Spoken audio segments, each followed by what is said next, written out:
क्या आपको पता है कि भारत सरकार ने लगभग 20 फसलों पर न्यूनतम समर्थन मूल्य की घोषणा की है। अर्थात किसान अपनी 20 फसलों को सरकार को उस न्यूनतम मूल्य पर तो बेच ही सकते हैं, किंतु जमीनी हकीकत कुछ और ही है।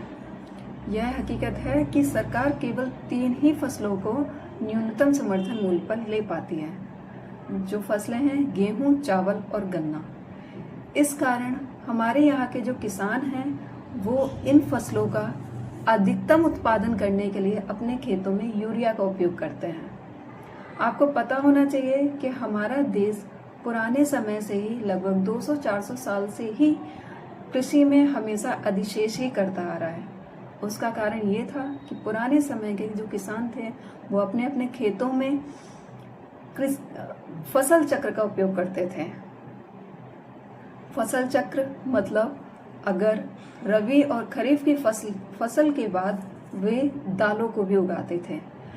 दालें ऐसी फसलें होती हैं जिनकी जड़ों में राइजोबियम नाम का बैक्टीरिया होता है।